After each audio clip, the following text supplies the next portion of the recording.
Hello, everyone. Hope you had a good lunch. This is our next panel/workshop. So I'd like to introduce Sandra Goldmark, who will be leading us on a conversation on sustainable production and circular design.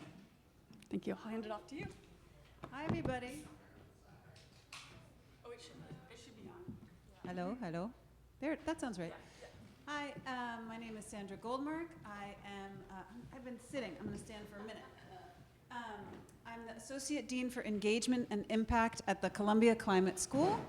But I started my career as a theatrical set designer, some costumes, not as good, but some, and taught and teach design. And I got into sustainability and circularity as a designer and as a person who filled a lot of dumpsters. So I'm really excited to be here today at this event as part of Climate Week and to see all these theater people coming together. It's really exciting. So I think we're just going to invite our awesome panel in and have them introduce themselves. I love it. They get a good entrance. Woohoo!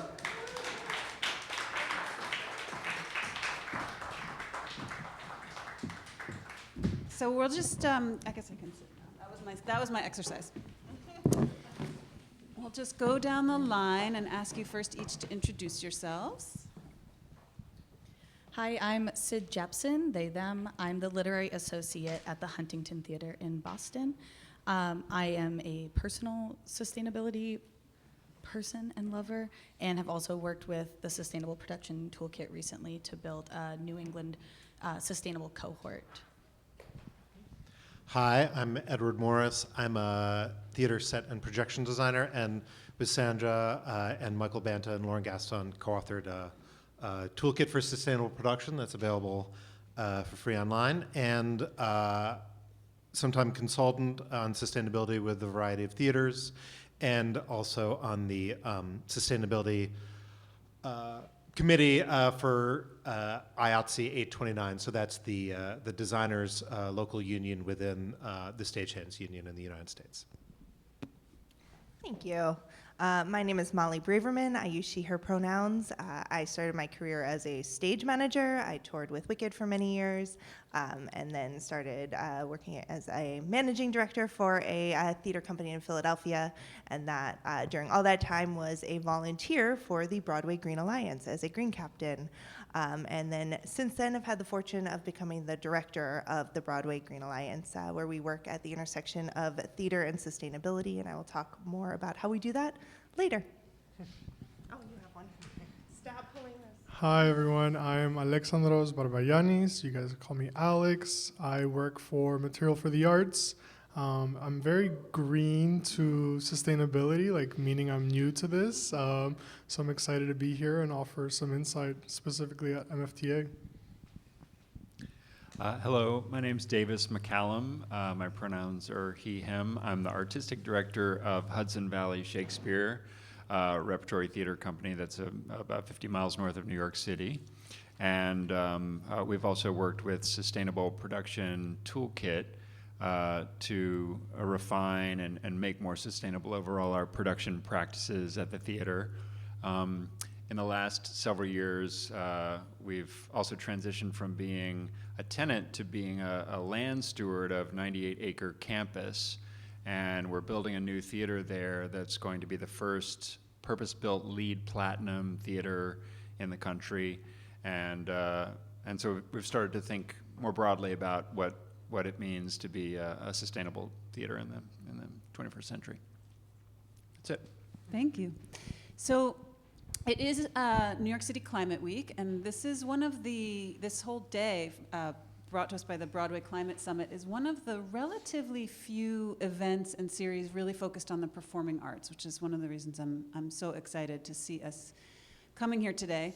And for those of you who may be new to Climate Week, one of the features of this week is people either get really jazzed and excited at all the events, or they start wandering around looking kind of glassy-eyed, and they're like, what are we doing? We're all just talking to each other.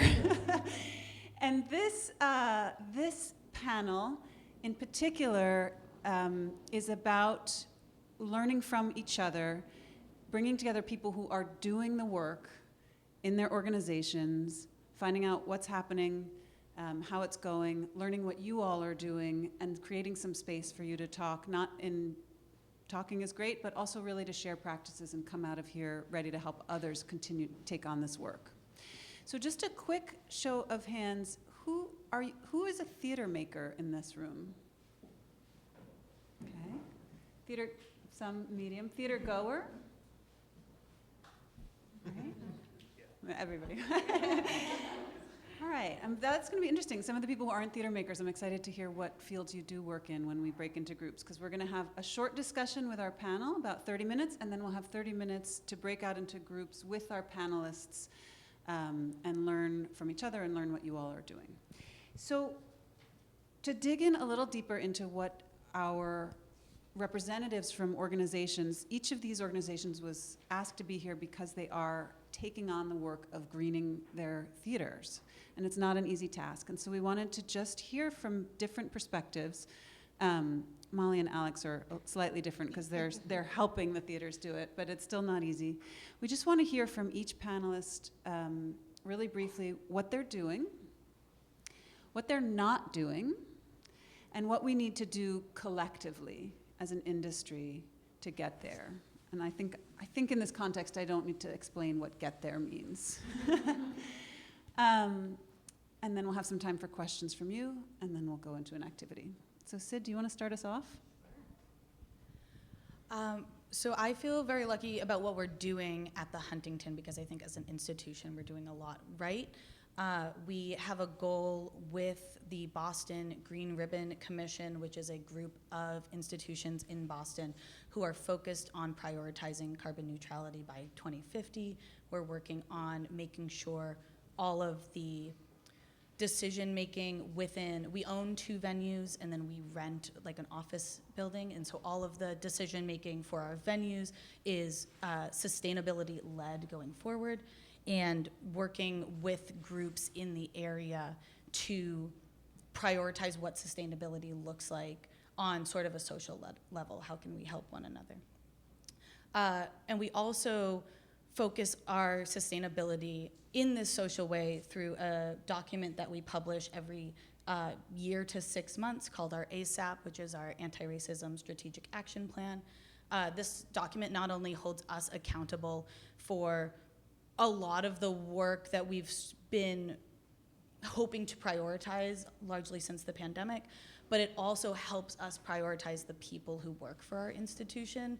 It helps us combat burnout. It helps us make sure that we are always considering new folks when looking at designers, directors, actors, et cetera, which also helps build the community. And what we're doing, what we aren't doing, I think, even though many departments in my institution are working really hard at sustainability, we're all still very siloed. We aren't working necessarily together towards one goal. It's sort of like, oh, production is doing their work to make sure that all of the sets and props and whatnot are, like our props director made an incredible tracking document recently for our production of Light in the Piazza to balance out what was bought, what was built, secondhand, firsthand. Costumes, similarly. Literary, artistic, similarly. We're all working on our own thing, but I think we could be better at working together. And I think we could be better at retaining momentum in sustainability. I think it's easy to get burnt out doing this work, and this work looks so different, which I think is how we can come together to be better collaborators. Sustainability has so many different avenues, and I think the best way to collaborate on it is to make sure that we continue to see how we are individually paying attention to sustainability in our own lives so that we can better build the conversation to a peak so that everyone feels like they're being seen and heard in that way. Oh, thank you. So what I'm doing is I'm primarily a regional theater set designer, so I'm working at theaters around the country, and I broadly see my role as sort of normalizing thinking about these questions, because theater, you know, it's so funny during Climate Week, like the theater performing arts industry is so far behind other we have so much to learn from Climate Week that when I mention sustainable practices, it's the first time that anyone has heard it. So I, on the small level, I don't know, most people probably understand this, but I try and make prop masters around the country realize what Craigslist and Facebook Marketplace are, and that not everything has to be drop shipped from Amazon. So if I've done one thing with my life, that's that will be on my tombstone, as I made them remember that Craigslist still does exist. On the larger level, I do I consult with Sandra and Michael and Lauren occasionally with theaters that are interested in doing this work. I've studied a lot of what people are doing elsewhere. I think we have a lot to learn from how it's being done in the UK. Broader on the advocacy level, this ties into, what we aren't doing. The goal that I should say out loud is, well, first off, as co-chair of the Sustainability Committee, it was just announced last week that at the press release just went out that at the IATSE quadrennial, so the IATSE, that's one of the very few remaining strong unions in this country, if you weren't familiar with it, but it does stagehands, but also does, most of the people who work in film, all the people who work on Broadway behind the scenes, but also designers such as myself. We finally adopted Resolution 13 at the their quadrennial this summer, finally just stating climate change and supporting that union workers should be working on it and supporting those practices. What I failed so far to do, despite years of asking them to, I'm just going to keep on asking, but we need like a sustainability czar within IATSE as like a paid full-time position, because there are lots of, there's hundreds of locals around the country who have committees doing what we're doing, but speaking to what Sid was saying, they're all siloed, and we need someone who's not a volunteer, who's doing this work full-time and connecting all the dots and collecting all the resources to make it ultimately easier for producers to support that work, I think. Thank you. I'm going to start actually with just what we're not doing, because I think that is a helpful framing, which is we're not doing any of the work in theaters. We don't have a theater. We don't put on shows. We are a nonprofit service organization. So we are here to support the extraordinary work of the folks sitting to my right and my left, and all of you here in the room and all of you watching. We are here to provide free, accessible, available tools, resources. I like to say matchmaking, I feel is a lot of what we do to support people who are interested in this work and meet them wherever they are. So I think that's a key part of what we do at the BGA is yes and wherever you are in this work, because it is really overwhelming, and boy, is there a lot to grab our attention and make it feel even more so, no matter the news cycle right now. So we are here to encourage and again provide free resources. So what are you doing? I started to write it down and I was like, Sandra's gonna yell at me too long. So I'm gonna narrow it down to shine a spotlight on the extraordinary case studies like we're doing here today. We have a website that actually just got updated last week, so excited, that now has a resource hub that is searchable by keyword, by type of resource you're looking for, by your department. So if you're a props master, for example, you can go search by props and find Olive Edwards' soon-to-be resources on how to look on Craigslist. He doesn't know he's writing that yet, but he's about to. You can search by stage management. You can search by department. All of that is free to you and ever growing and changing, because part of our goal is also to matchmake across the environmental groups and theater. What we do is niche and weird. I like to say when some of the amazing environmentalists hear that we have a green room, they get really excited until we sort of explain what a green room is. Not what they think it is. So we are here to help translate that and help make sure that what we are implementing is, of course, on the cutting edge of where the science is, and make sure it makes sense to all of us, because we are busy, we have our heads down, theater making is hard. There's no money, there's no time, there's no capacity. The BGA is here to try to just make it easier. We all want to do the right thing and try to put that in front of you to make it as easy as possible for you to go ahead and do that. What do we need to do collectively to get to the next level? Oh boy, it's time for some systemic change. It's great, there is no action too small. All of these actions add up, of course, but something that we're excited about is, making sustainability no longer the constraint too far, so that we're not sitting in those meetings and hearing, oh, well, we can't think about sourcing that from over there. That would squash our creativity. What? Like, we are an industry of constraint. It's no longer the constraint too far. It is an inherent part of the fabric of what we do as theater makers, the end. Thank you. Oh, stop trying to pass the mic, Molly. It's not going to happen. I'm going to start with what we're doing as New York City as a whole, as an agency. So last year, Material for the Arts partnered with Mayor's Office of Media Entertainment and actually offered me a job because throughout MOM, I wouldn't have, MFTA wouldn't have the funding to offer my position. And then I come in working with media entertainment people. My specific thing that I do is outreach. Most of my emails start with free because people need to know that we have a free service for donors and members. So you could donate to us. We offer free pickups, free liquidation events on your site, which is one thing we started doing because of the volume of stuff that exists at film and TV and theater productions is so grand that it can't possibly all come to us. So we invite our members to their site and they pick it like piranhas off the bone. That literally is 100% non-garbage stuff that is not going into the trashes and landfills. And sorry, just gonna check my notes. And besides that, we have a warehouse that's 35,000 square feet. Where members are able to come and shop for free, and they could get unlimited stuff. They could get 3 wagons worth of stuff or 3 truckloads worth of stuff. We have it all. And the same for donors. We offer free pickups and free drop-offs and everything free. Yeah.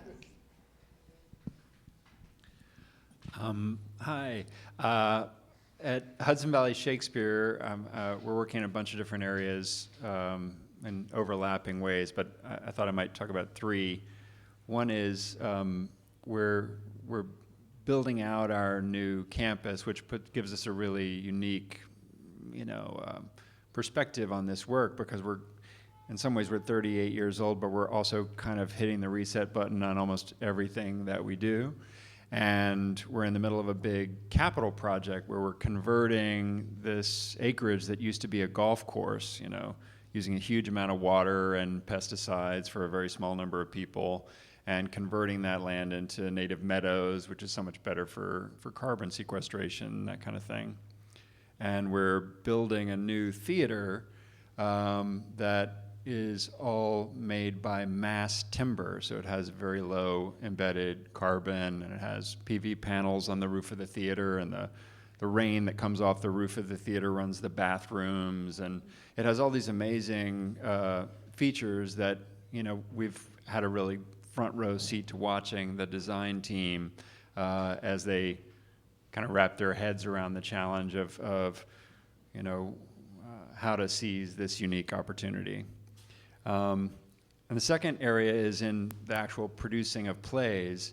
Our theater is an open-air theater, and we produce plays in rotating rep. And together, those two things mean that we don't really do sets. So when we engaged Sustainable Production Toolkit to kind of help us think in a more systemic way about how we make plays, we really focused on the costume shop. And we've made a big step forward there in terms of, avoiding the kind of practices that Edward was talking about earlier, where you order, 14 pairs of shoes for a fitting and then send 13 back, And instead, we're really trying to prioritize using our stock, and we've reorganized our stock and documented that so that as one of the constraints that's kind of baked into the design process, we're we're really orienting designers, particularly costume designers, but everyone, to our goals as we talk about making plays. And the third thing is this, the kind of social experience of going to the theater. People come to our theater and they have a picnic beforehand. There's a restaurant on the site. So sometimes there are these kind of pieces of low-hanging fruit which are very satisfying. For example, now we're doing food scrap recycling in the restaurant and the wedding venue, which is also on this campus.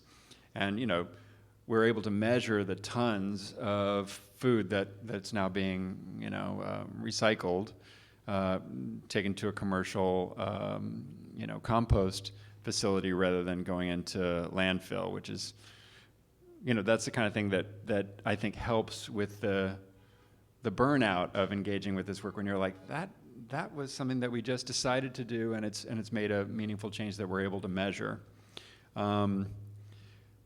I think some things that we're not doing or not doing as well as we could.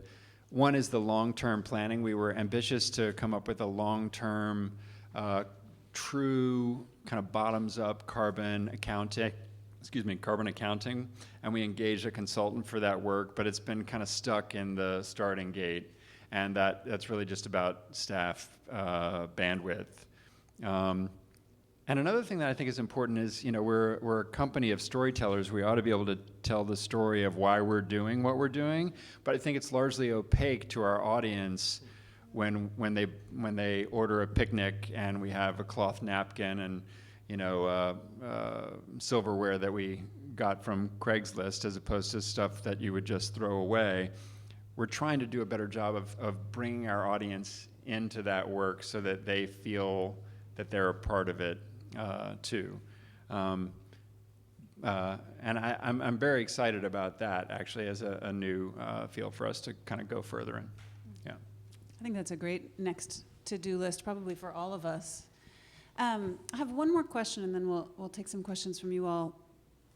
So one of the great things about Climate Week, again, is you get to go out and hear from people working on the problem from all different places in their journey. And we're hearing here from leaders in the field of performing arts, but largely speaking in the US, the performing arts is, I would characterize it as just starting this sustainability journey. That's okay, Molly's like, yes, it's okay to say that.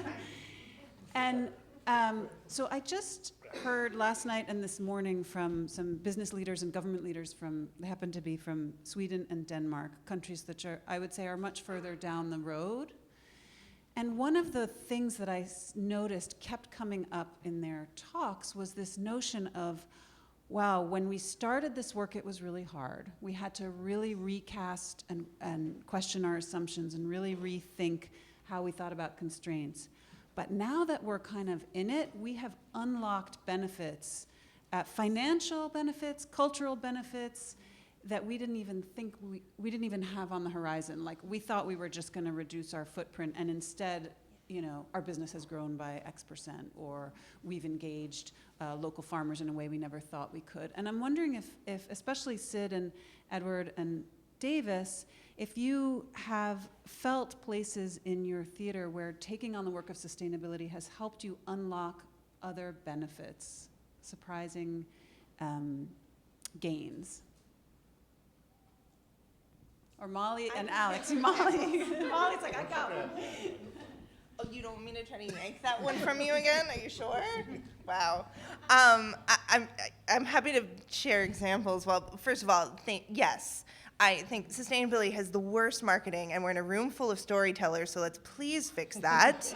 And it's not our fault, right? We know why it has bad marketing. There's a lot of people out there with a lot of interest in keeping it that way. So we're up against a lot of money and a lot of people who want to make sure that people think sustainability costs more and is going to take things away from you and make it worse. We all know that's not true.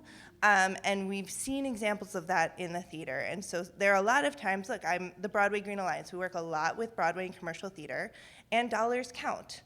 And so there are tons of examples where it can save money. The easiest is where we started, right? Double-sided printing. We don't even think about that as a solution anymore. It saves money. You just use less paper, right? Start there. So on Broadway, almost 15 years ago now, We helped champion the switching of all of the marquee bulbs to LED.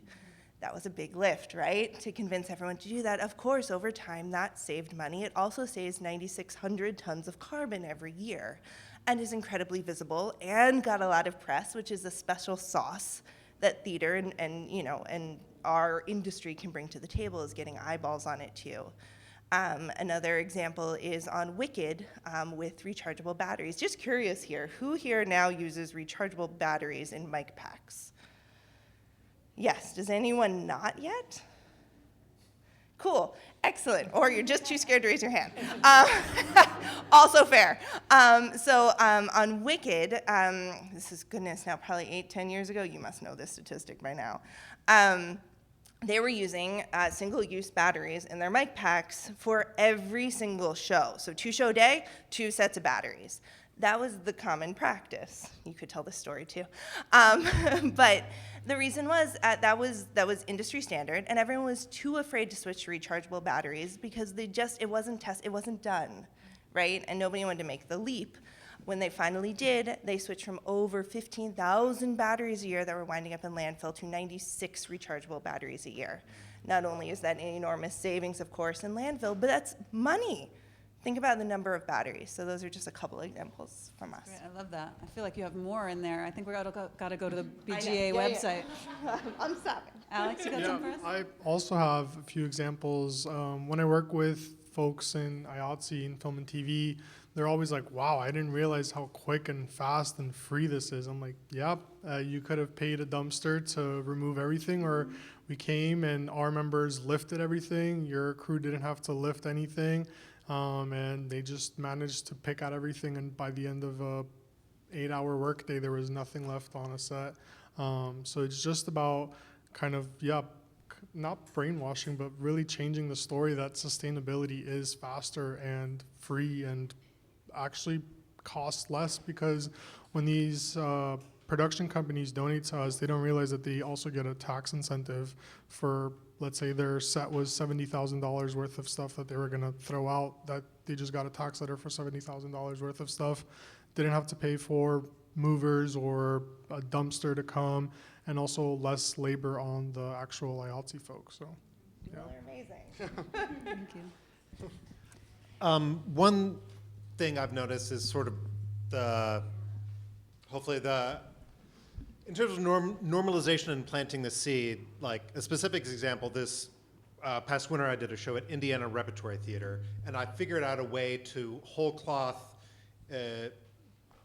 Glass Menagerie, which is a St. Louis alley, and reuse it for a set in neighboring Michigan for a production of Measure for Measure that was set in 1970s New York. And I figured out how to reuse the whole thing, and went far down the road of recycling the set with both organizations, and it did not work. And it was a little bit heartbreaking.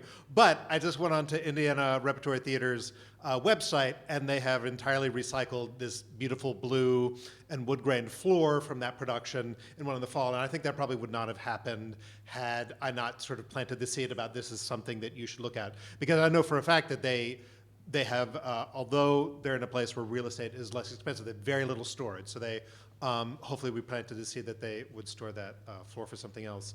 Something that was hit on by, Sam? Alex, I'm so sorry. But the idea of also working with the Huntington, and I think Sandra's done some work with theaters in Baltimore, this might be a way to share resources between theaters, especially some who are seen as leaders and might get more of like the grant revenue, to start like hubs. It used to be Facebook groups, people don't use that anymore. I'm not sure if it's Slack or Discord, but like to schedule that all the production managers, all the technical directors will know when like a strike is happening, so that those resources, that the larger institutions can help support the others would be a wonderful thing. That's a great example of the kind of thing, when you start resource sharing for sustainability purposes and creating those connections between organizations, the way the Huntington is doing in the Boston area with so much, with Sid's leadership driving that whole engine, That's an exact example of what I was talking about at the co-benefit, where all of a sudden then you have those connections to the other organizations, and it's easier to share other kinds of resources and distribute some of the various strains and stresses of our industry among a broader pool. Yeah. I was going to say, I think has been most surprising about this process for us is realizing that some of the infrastructure is already there. So we have had this hope of a network of storage spaces, and in the process have found that there's a prop co-op in Worcester, Massachusetts. There are fabric reuse facilities throughout New England, and without this process, I don't know that we would have had the happy surprise of seeing that the work is happening, just not at the grand scale that we are hoping for. Yet. But people are doing the work, and that's been really encouraging to see, and I think involving more people will just only grow those networks, and that's really exciting as well. I'm going to jump in just real quick because I promised to put in a plug from Lauren Gaston, which is another writer of the Sustainable Production Toolkit, works for Fab Scrap. That is a wonderful company that will pick up and recycle fabric here in New York, so please do check them out. Great. Let's take a couple questions from the audience, and then we'll break into small discussion groups and then reconvene. Does anyone have any questions for our panelists? Yeah, so for when materials finally do need to be like landfilled or something, or composted or something like that, there are processes to those that encompass more of the life cycle. There are some composting facilities that perhaps compost better or send it to better places. And so how often, when you are choosing what facilities to go give the materials to, how often do you assess? And then what does that assessment look like? And once you have done it, how often do you keep reassessing to make sure that that place is still the best place to send materials to? The question for the live streamers is about end of life of materials and how you make the right decision about where different streams of materials should go. Who wants to take that one? Edward? I mean, I think the answer is no. No one is assessing that, and no one is reevaluating it. I mean, am I wrong? Sorry. I mean, Let's see. You should. I mean, that like, if there's a moral to the story to this, like, this is a wide open field. I'll give you a specific example. In Massachusetts, within like the last, I think, 2 years, there's been a policy enacted that you can't throw away fabric. And so that has really changed the way that we have had to view the end of life of a fabric. And for us, I've worked for a few theaters in the Boston area, and I've seen moreover using it. You're reusing that thing as a scrub, as a way to buffer a door, like whatever brings the life of that fabric just further and further. But it's because there's no place to put that fabric. So it's because they took away the end of the life. You just have to keep going with it. It doesn't specifically answer your question, and there's no good way to go about it now, but you have to take it to a special facility. I think the short answer is wherever you live, whatever region you're in, familiarize yourself with the various recycling, drop-off, reuse options in your area. And yes, as you implied in your question, reevaluate it often because policies change, and actually sometimes organizations spring up. It's such an evolving landscape, both from a policy and a business standpoint.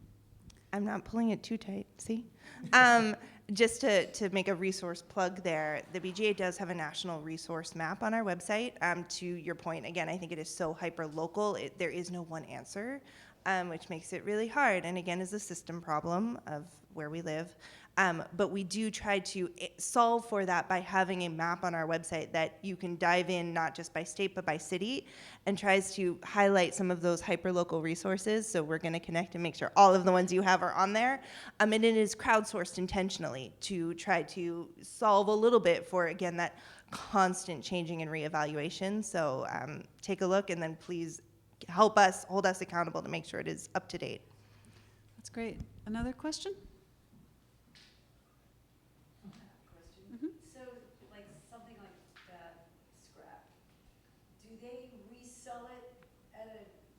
Much reduced price? Is it free?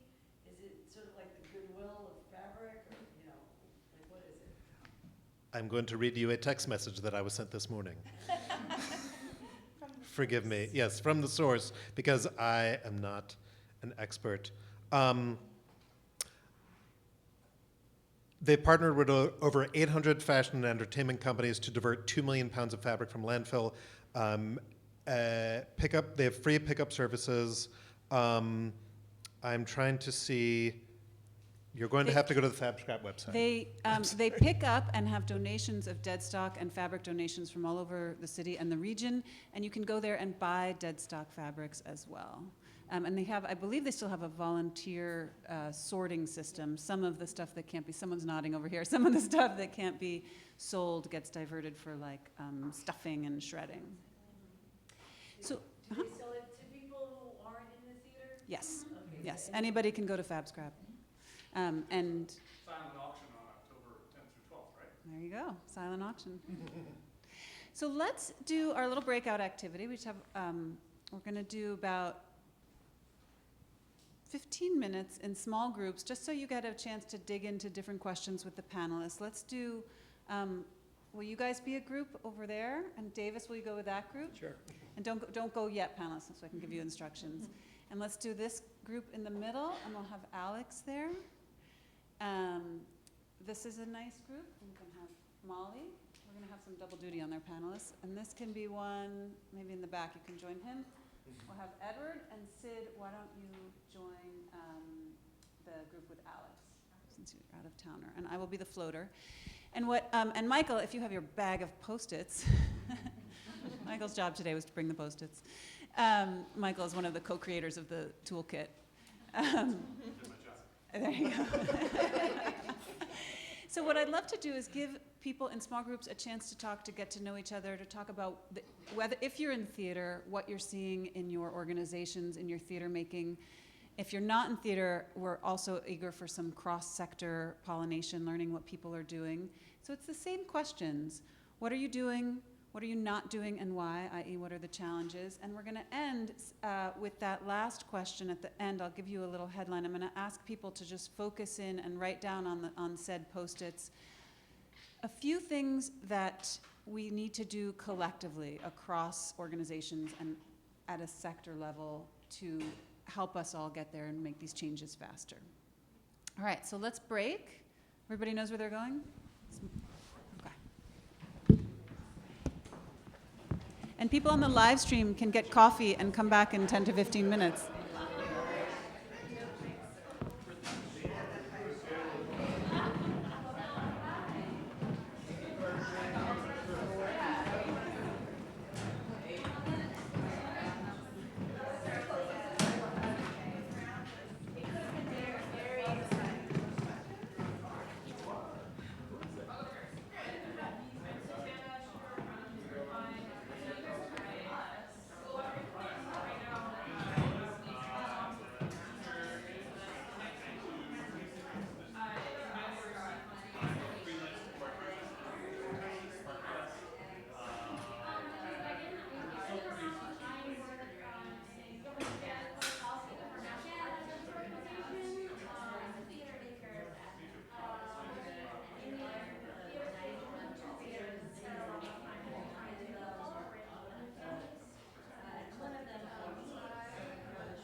right, so if you can start talking, shifting your conversation to thinking about your recommendations for working across sectors, working at the industry level, and collect 1 or 2 thoughts per group onto a Post-it. Okay, now I've killed the mood. Okay.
All right. Live streamers, I hope you had a good coffee break.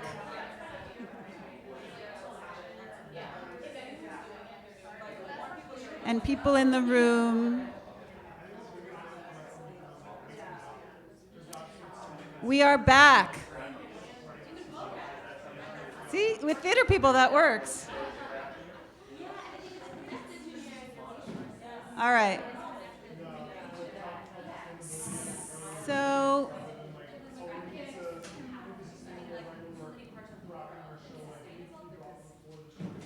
there's like a wave of readiness going this way. They're breaking down capitalism. That's why it's taking longer. That's good. That's good. All right. So I'm just going to do a little quick grouping and synthesizing. Do you have some headlines you want to share this group? Give me the Post-its. I'll stick them up. Kelsey, do you want to do it? Just shout it out. What's a headline? How about just hand them up? The accessibility of information. Accessibility of information. I can feel Molly Braverman raising her hand over there. All right, what's another one? We'll go around a couple times. What's a favorite here? Education and participation. So, what's headlines? Collaborating with scientists using data to work. Oh man, where'd it go? Here it is. Way down there. Maybe I better do this on the wall, not on the black thing. Is that okay? Yes. I can't reach. Put it over here. How about you? Can you be the Vanna? Yeah. Put it up there? Put it anywhere where it sticks. All right. And you're going to have to group as you go. It's going to be a big brain test. What else does this group have? Oh, I have one. Funding with benchmarks, like solving it from the philanthropy side. If say some of the big foundations that give monies to theaters, money to theater, said, show us at the end of the year the progress that you've made on these important sustainability goals.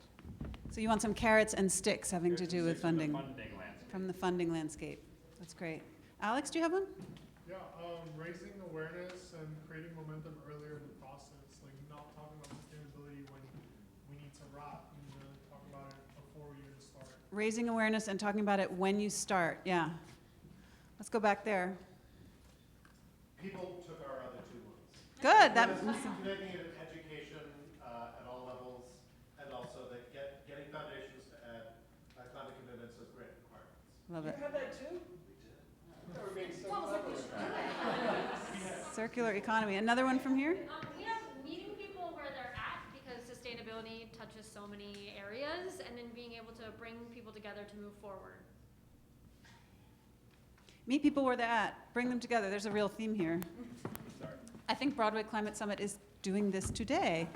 Another one here. Does anyone have one that feels like an outlier? I think something that we didn't write down yet, or that we talked about, and you talked about, is being transparent with the audience to inspire the audience also, like to tell a story. Telling the story That's happening behind. of the work that's happening behind the scenes, especially to the audience. Love that. And we have more. Do you have more? Shout it out. All right, we have like 1 minute, and I'm going to try to sum it up. But if there's a, we've got to do this across the industry Post-it that needs to be up here that isn't. Now's your chance.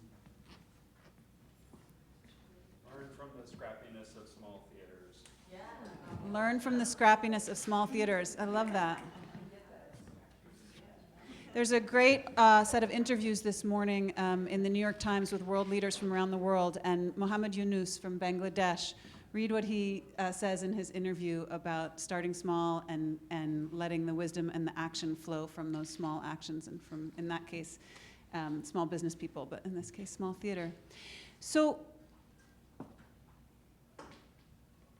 I think the three themes I see in our Post-its is education, participation. There's a talk about it theme amongst ourselves to share the knowledge and keep it going. There's a tell the audience theme, right?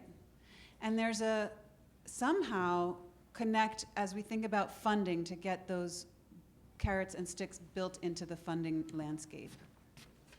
That's really interesting. I wonder if there's a clear action item there. Put something in your program tomorrow if you're a theater, right? You want to tell the story to your audience. Start small. Put a little blurb in your program tomorrow. If you want to build that community, take a page from Sid Jepsen at the Huntington and invite 10 theaters from your area to a Zoom call together. And the third one, talk to your funder and say, hey, we're starting this work. How can you be our partner in this? And I bet you they'll be excited. So these are not vague and general. These are 3 actionable things that all of us can do and any organization can do. So thank you all for crowdsourcing them. Thank you to our panelists and to the Broadway Climate Summit.